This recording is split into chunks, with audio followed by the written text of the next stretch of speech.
Devin Dansky. My pronouns are she, her, and I'm an impact producer for the Can You Hear Us campaign, which surrounds the wonderful documentary you've all just watched.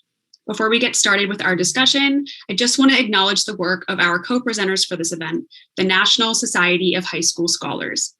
NSHSS was co-founded in 2002 by Klaus Nobel, who was a senior member of the family that established the Nobel Prizes.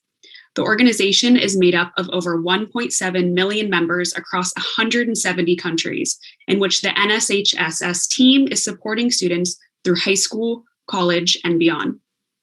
Each year, over $2 million in scholarships is awarded to students through NSHSS and their partners. To read a statement from Nina Nobel, the daughter of the NSHSS co-founder, and to learn more about opportunities and resources to support a better Earth, please visit the link that we are dropping in the chat below, which is cyhu.org/goodearthnshss. I also want to thank all of the partners involved in putting together today's event: Schools for Climate Action, National Children's Campaign, Black and Indigenous Liberation Movement, and Helen Keller National Services. Before we get started, I'd like to share some information about the Can You Hear Us campaign, which focuses on local climate action efforts that are intergenerational, intersectional, and fully accessible. We've created several resources to help young people feel educated and empowered in their roles in the climate movement. And if interested, please check out our Take Action Guide and other resources at the link in the chat. I'd now love to introduce Kate Roney, the co-director of Schools for Climate Action, who's going to tell you a little bit more about the work her organization does. Hi, my name is Kate Roney, and I'm a freshman at Claremont McKenna College. I'm the co-director of an organization called Schools for Climate Action. We're a grassroots, nonpartisan, youth adult-led campaign that is an initiative of NCC, or National Children's Campaign. We help school boards, student councils, school environmental clubs, PTAs, teachers unions, and educational organizations to pass climate resolutions that do three things. First, they drive a paradigm shift so people recognize climate change as a generational justice and equity issue. Second, they clearly articulate the political will for all elected officials, especially members of Congress, to support or enact common sense climate policies, such as carbon pricing, 100% clean energy policies, green infrastructure investments, or just transition plans. Third, we celebrate and expand school district responses to climate change. We were initially drawn to the idea of resolutions because of the effectiveness they had on education organizations. Additionally, resolutions are how members of Congress introduced new ideas to their colleagues. By using resolutions, specifically nonpartisan ones, we are emulating their main methods of communication and inspiring bipartisan dialogue about climate solutions. Resolutions send a strong message that an organization really believes in what they're saying. Statements are a great first step, but resolutions hold more power.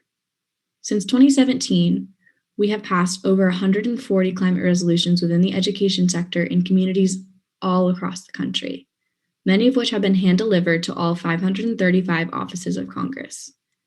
We've also trained nearly 2,000 youth in effective advocacy and helped some meet face-to-face or over Zoom with their representatives, calling on them to take immediate action. If you'd like to pass a resolution in your community, visit our website, schoolsforclimateaction.weebly.com, for more information, including videos, tutorials, and resolution templates.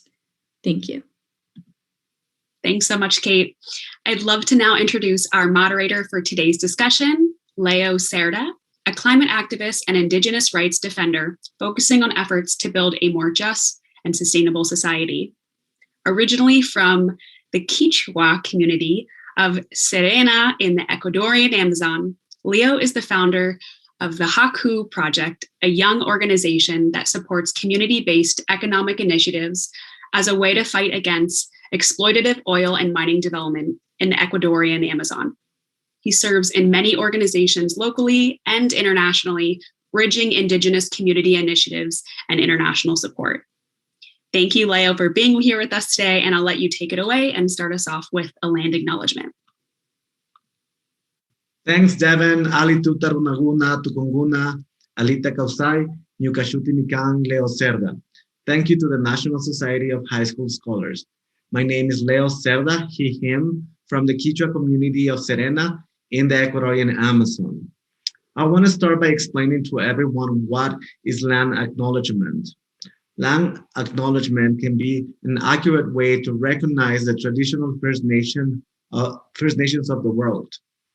Personally, I think that land acknowledgement is the single most important symbiotic relationship that we Indigenous people have to the land and to the spiritual world.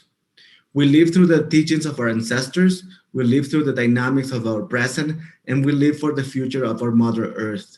We live in a constant dichotomy of a procrastinating world of westernized beliefs within our core relationship to Earth and traditional beliefs that keep us grounded. We Indigenous peoples are still here and will continue to thrive. We mourn for those gone and pray for those ones coming. We are the ones that survived terrible plagues brought by colonization, the exploitation of our people, and the ones that keep currently resisting resource extraction from our lands and territories. We live to respect, we live to protect and defend our sacred territories. We have for millennia, and we will continue to. I am the coordinator of the Black Indigenous Liberation Movement, a coalition of grassroots organizations that, in solidarity with frontline communities and other allies, support anti-colonial struggles across Abya Yala, now so-called America, all the way from Canada to Brazil. The Black Indigenous Liberation Movement wants to expand historic consciousness and anti-colonial resistance as expressed in our political, cultural, and artistic movements to achieve liberation and self-determination for our peoples across the hemisphere, building solidarity between Black and Indigenous communities. Now I would love to introduce our wonderful panelists, Mustafa Santiago Ali, his. Mustafa is a renowned thought leader, international speaker, policymaker, community liaison trainer, and facilitator. Dr. Mustafa Santiago Ali serves as the Vice President of the Environmental Justice, Climate, and Community Revitalization for the National Wildfire Federation. He also is the founder of the Revitalization Strategies, a business focused on moving our most vulnerable communities from surviving to thriving. Before joining the National Wildfire Federation, Mustafa was the Senior Vice President for the Hip Hop Caucus, a national nonprofit and nonpartisan organization that connects the hip hop community to the civic process to build power and create positive change. Welcome, Mustafa. And also we have Candace Prince, founder of the Green Hope Project. She goes by she, hers. The Green Hope Project is a nonprofit that began in 2019, born out of the desire to continue with and improve upon What is Your World project that began in 2015. It's Your World project is a high school and art environmental group in El Paso, Texas that focuses on environmentalism, the arts, and education. Candace believes that we can make a positive change by uniting in our efforts, identifying environmental problems, and changing our collective culture through the arts and education. Welcome, you both.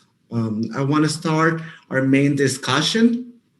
Our first point is educating youth about the climate movement in the schools and beyond. I have some questions that we have prepared for the two of you. Whomever wants to go first, let me know.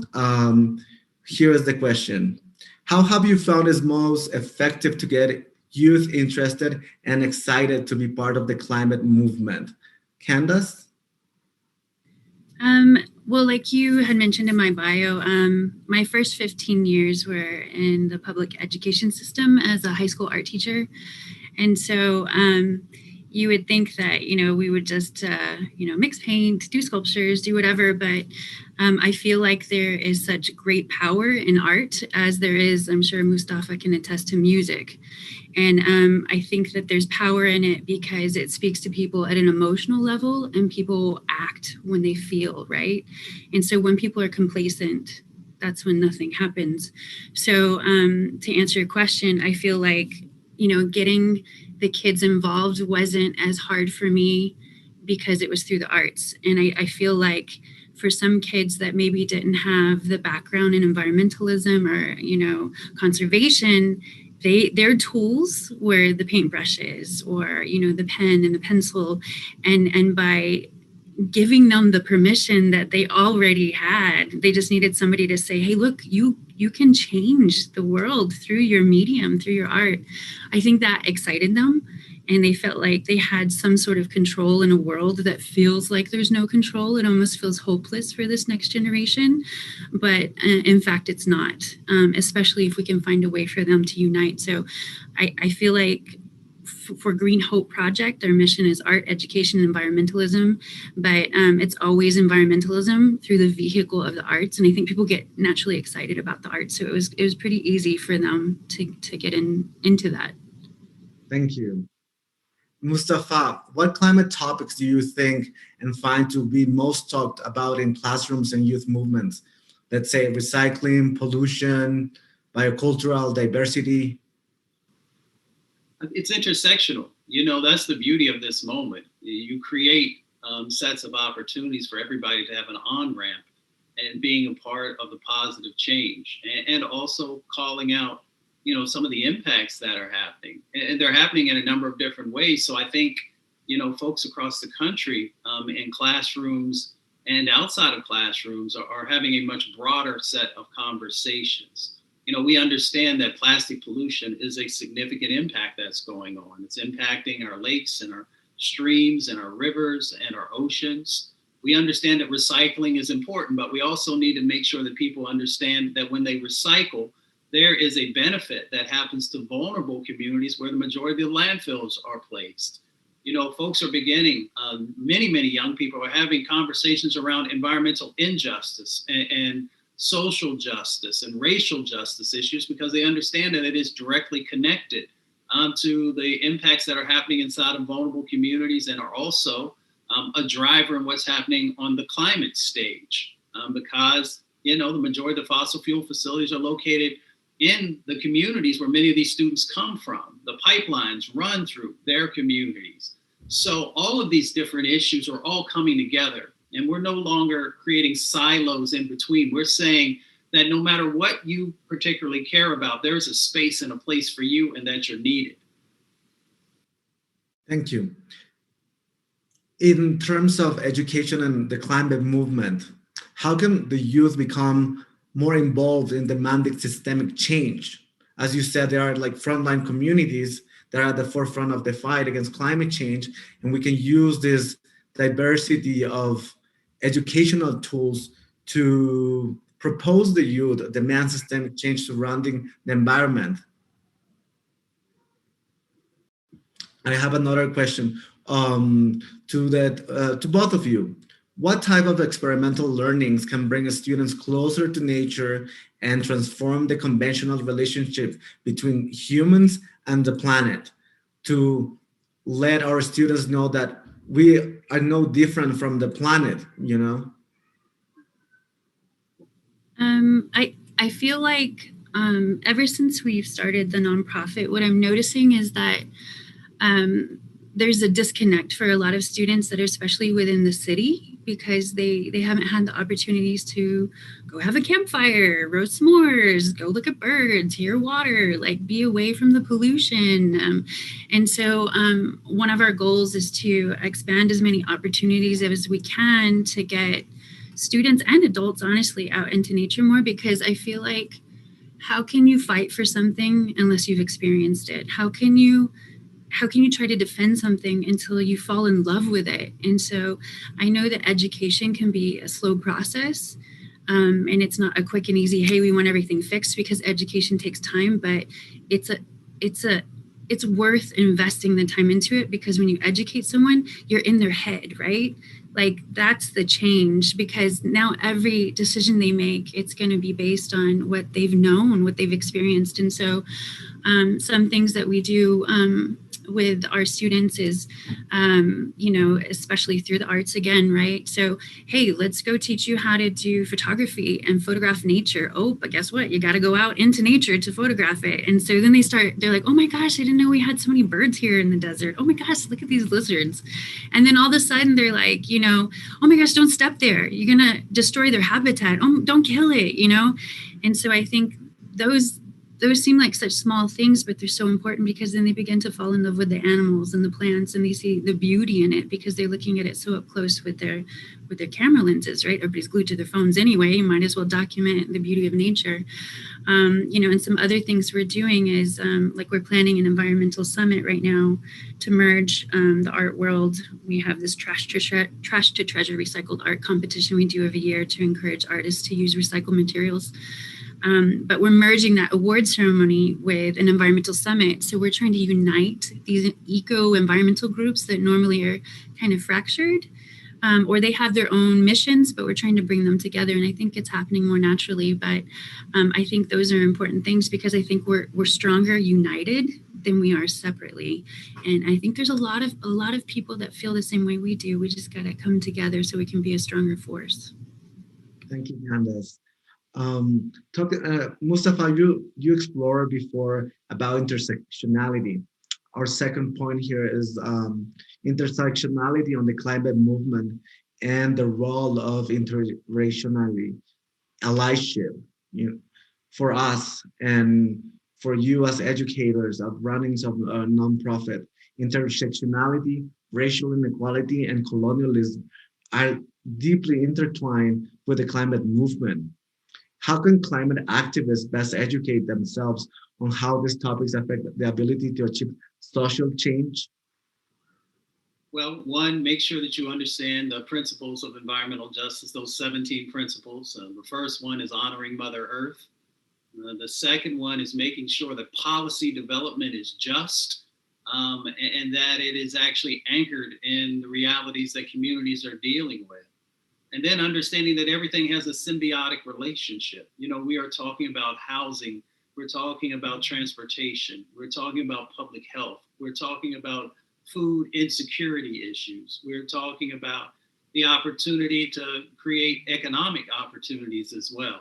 All of that comes together, but it all has to be anchored in the voices of communities who have been on the front lines, who have been defending our jungles and our forests, who have been the ones who have been calling out the injustices of the pipelines, the 2.8 million miles of pipeline that we have, fossil fuel pipeline across our country.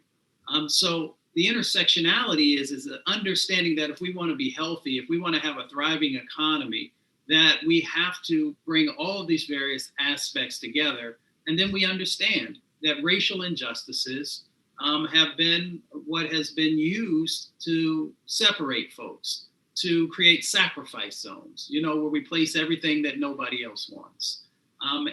But that we can, the power to actually flip that and to change that dynamic. We change it by honoring traditional environmental knowledge. Our Indigenous brothers and sisters have lived in harmony for millennia with their environment. We know that we also have the opportunity to honor that wisdom that exists inside of communities, whether it's Mrs. Ramirez or Mr. Johnson. They have for decades understood the dynamics that were happening in their communities. And when we begin to honor that and bring that together, understand these impacts and these injustices that have happened, that we no longer have to allow those. Those are 20th century sorts of sets of actions. Intersectionality says that in the 21st century, things can and will be different. Thank you. Candace, the same question to you. Intersectionality, racial inequality, and colonialism are deeply intertwined with the climate movement. How can youth climate activists best educate themselves and on how these topics affect our ability to achieve social justice?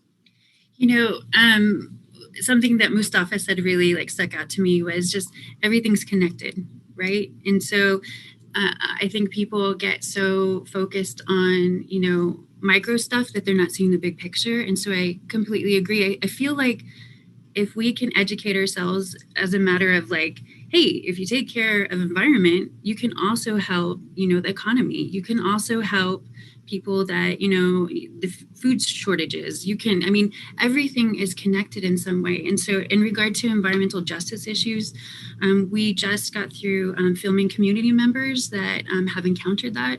And so to get the students, for example, or even older people who don't even think about this, right? Especially if they're not living it, to understand what is environmental justice. environmental justice is, how come richer neighborhoods have the nicer parks, right? How come the poorer neighborhoods are right next to the meddling recycling factory that has, contaminants in the soil, and yet the kids are playing in the playground next to it? Well, does that mean that some of the people who don't have the same, higher economic status, they can't fight for the policy because they're too busy trying to get food on the table because they're working so many jobs, and so that's just kind of an example. And so it just, when you think about it like that, you're like, it's not fair, it's not fair. And so I think a big part of it is to not only educate ourselves as nonprofit leaders or, environmentalists, but to make sure the community understands that, what, you don't have to live like that. But I think a big part of it is making sure that kids understand policy. It's a huge thing to get involved with the decision making at the law level. Huge to be a part of that.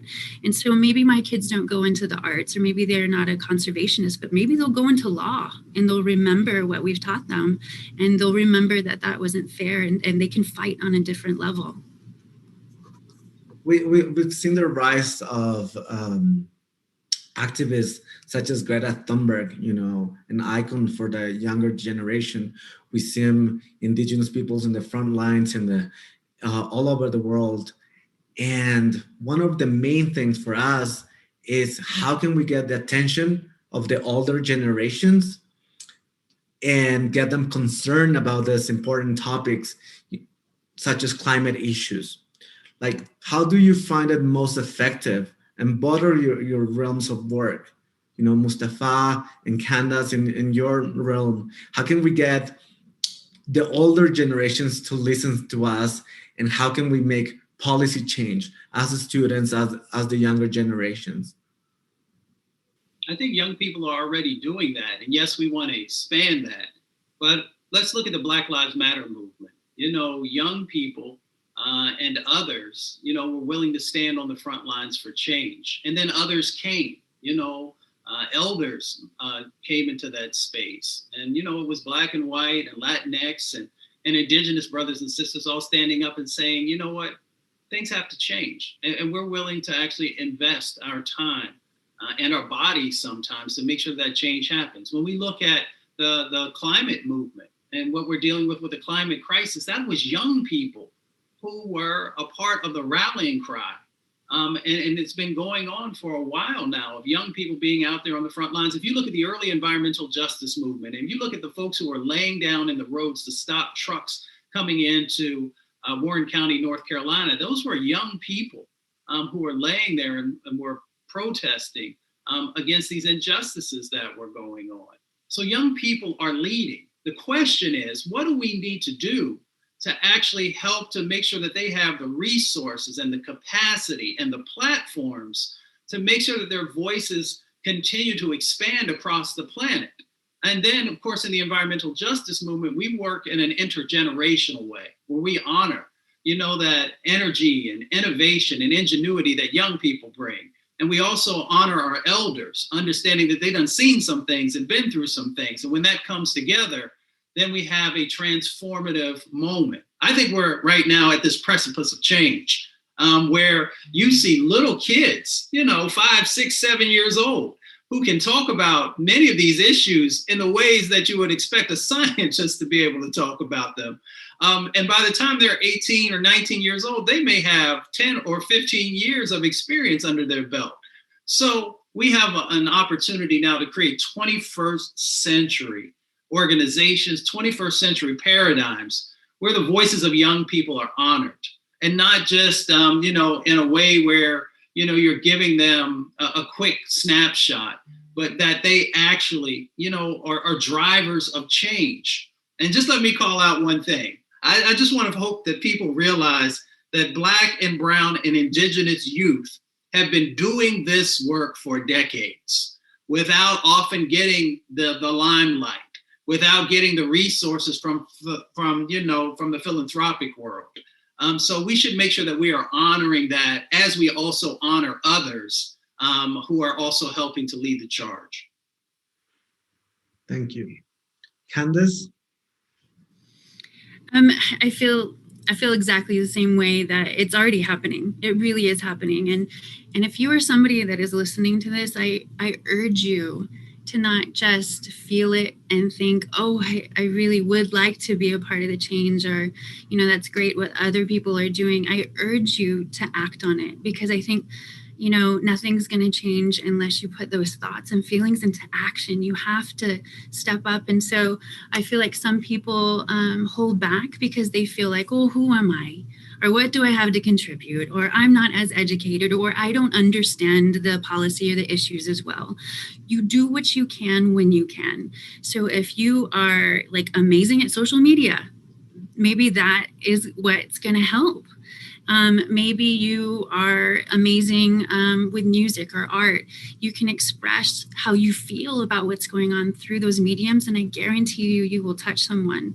If you feel like maybe those aren't your areas of expertise, then just try to find your tribe. Try to find the people within your community that feel the same way you do. And that might be, getting with some local volunteer groups that are picking up trash. That might be helping at the food bank. That might be, helping out those communities that we're talking about. So whatever way you can, just try it for one day, or even so little as to be walking down the street, and instead of ignoring that piece of trash, pick it up and throw it away, because you don't know how many people are watching you and how that will impact. Remember, I said education is powerful. That's going to get into somebody else, community member's mind. We need to change the culture. Like, it's got to be the culture that it's not okay to just walk past that. It's not, we shouldn't tolerate it, And so I think that if we want to help, the land, plants, animals, I feel like everything is connected. We need it. So if, some people aren't in it for nature, then think about yourself, because it will affect you. It will affect your health. It will affect you economically. It's going to come back around. And so it just makes sense. It's just something that I think we need to do collectively. And like I said, we need to find our tribe, find your support system, because I guarantee you're not the only one that feels it. Yeah. Our third topic we already started talking about is climate action in practice. As an activist myself, coming from an Indigenous community, a lot of people ask you, like, what is there to do, And as you said, and Mustafa said, like, we need to start somewhere. We need to start locally to build a global movement, a global society movement, to defend nature, to defend the earth, to have a planet to live on. We have so many children, so many people around the world that think, oh, there must be somebody that will come and help us, and we will do systemic change. Systemic change doesn't start by an idol or somebody. Starts at home, as you said, by picking up the trash, like volunteering, like locally, supporting your school, supporting schools that do not have the same access that as you have in your area. Indigenous peoples are at the forefront of the fight against climate change. Brown communities. How are we going to support Black, Indigenous, and Brown communities to not have the same advantages that other communities have? I think that is the main thing. I really want to thank you both for being part of this panel. We have this last question, which is going to the two of you. How do you suggest combating large corporations, big business, and banks and the media? How do you think, like, the youth and the people in high school can rally towards bringing this systemic change that we need? Well, we have all kinds of power. I often say you have power unless you give it away. Yes, corporations have a lot of money, but we also have the power to make some decisions about where we invest our dollars, whether we're a teenager or we're a young adult. We have resources, and we need to make decisions about how we're going to utilize those. We also know that we can look at movements like the divestment movement, right? Started by students, has been able to literally help change the game. Trillions of dollars are now divested. So we have power on the economic side. The power that I really also gravitate to is the people side. whether we're in the streets or the suites, when we come together, we can make real change happen. We can continue to march. And then we all have one of these in our pocket or our purse or whatever it might be. And, on the creative side is where culture really changed. So we can make sure, as was shared earlier, that we're creating videos, that we are looking at ways to share how and what our expectations are for folks, both those who are elected officials, those who are in corporations, and to let them know that, we're not going away, that we're going to continue to stay engaged, and we're going to continue to educate folks, and we're going to build coalitions with allies that help us to make real change happen. And that's the power of this moment, and the power that we have. Thank you. Candace? I think, for the high school students, when we started to tackle this issue in the classroom, it almost felt like overwhelming to them. They're just like, how can we compete with big corporations when they've got, like you said, so much money? But I think there's more to having money, right? So there's uniting. Like I said, find your people and come together so that you can collectively be so obvious that it becomes a grassroots movement that it's just, they can't ignore it, right? I mean, if you're collectively doing cleanups or, coming up with projects, and then all of a sudden you get all this media coverage, like, you can't be ignored. And then again, I feel the same about, we have a choice where we spend our money. And so if you are making, smarter decisions about your purchasing habits, and maybe even doing a little bit of investigating about the companies you support, that's going to be a big thing. And then, it may have been one thing back in the day when only corporations can afford to have like a videographer and do these fancy like films. Hey, guess what? Like, anybody can do it now. There's free software. I mean, here we go again. You got the talent. Maybe one of your friends is good at writing, write the script. One of your friends is good at the video, help with the video. One of your friends is good with the music, do the music. It's going to make people feel passionate and you're going to move them. So there's so many ways that we can make that change. So be in the forefront, just keep doing what you're doing. I know it feels like you're going up against a giant, but you start small, right? And so you may not be able to change the world immediately, but you're going to change your local community. And then that's going to grow, and that's going to grow, and that's going to grow. And so education is super important. So there's a bunch of ways you can fight the giant. It's not impossible. This can be done. We all are local, global civil society movement from wherever we are. I think like one of the main takeaways from this panel is that we can start everywhere. Younger generation, older generation, arts, schools, parks. Our communities picking up the trash. Mm-hmm. That's who we are, and like we need a planet to live in. We need to support each other, our communities, if we want to continue having this world that is very unequal. We all need to fight for social and racial justice. We've seen what is going on in the US, and what is going on in the US reflects what is going on in other parts of the world where capitalism and resource extraction is exacerbating the world's communities. So united, I think we will win, right? Yeah, and you know what, Leo, what I think is really interesting is look at how we're doing this interview. And we're in completely different parts of the world.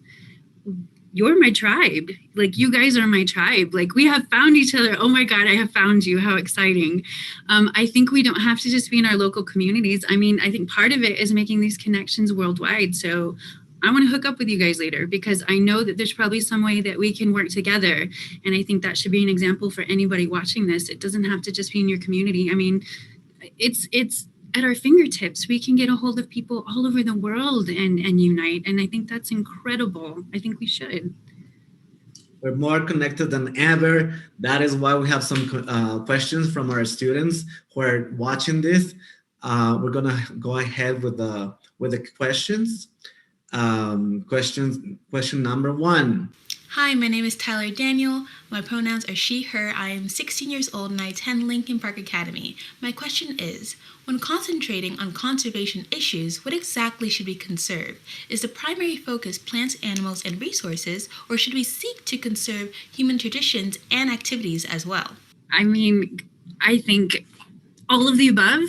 Like, can I check that box? All of the above. I think that by default, by conserving traditions and history, I mean, you go back where people treated the land better, right? Before, this boom. I think when that's lost in that generation that appreciates that and the cultures that appreciate that, then and it's forgotten, right? Like legacy has to continue on so that we remember why it's so important. And so, yes, lands, plants, animals, humans, everything is important. But with that cultural aspect, especially the cultures that appreciate nature and land more, you have. Of course, the bees are alive. The mountains are alive. And when we understand that, then we focus in making sure that we are protecting all of that life. Thank you. We're gonna go again with the next question. Hi, my name is Laura and I'm from Honolulu, Hawaii. My question is, how can we make climate education more accessible, especially for students that may not have it in their curriculum? You want to start with that one, Mustafa? Okay. Well, I think we make climate education more accessible by making sure that climate education is being created by those who are actually doing the work, by those whom also understand that folks learn in different ways. And as we start to create the curriculum in a 21st century way, then it will find fertile ground in the minds of both younger people and elders. So I think that we just have a responsibility to expand the way that we create and implement the education that happens around climate and environmental justice and sustainability and a number of other issues.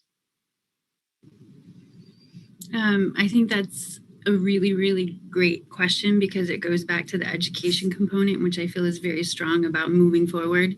And so with the nonprofit that I have, Green Hope Project, we have a lot of educators on the board. And so what we're currently working on is trying to, obviously I have a stronger art background than I do science or environmental, but so we're reaching out to the local science and environmental groups, the science teachers, to help us write curriculum so that it could be for any discipline. Because what you're going to find is teachers are overwhelmed. Like in all different subjects, they're very overwhelmed, and textbooks are issued to them, and who passes and who writes those textbooks. You know what I mean? Sometimes there's no control over what they get. And so that's unfortunate. And so what our goal as a nonprofit is to write curriculum that embeds environmentalism into it for every single discipline. And the fun part for me is the project-based stuff because it's the art stuff at the end, but I think that's the hook for the kids. So I think to have an open source free curriculum for anybody in any part of the world is amazing. And I think that would be incredible if you're listening to this and this is what you feel like is also needed and you have that talent. I think you should work towards that because maybe certain places don't have access to it. But guess what? A click of a button, if we have that curriculum somewhere else, any educator can use it without going crazy, pulling their hair out, trying to write it themselves. And so I think that curriculum being shared universally would be an incredible help.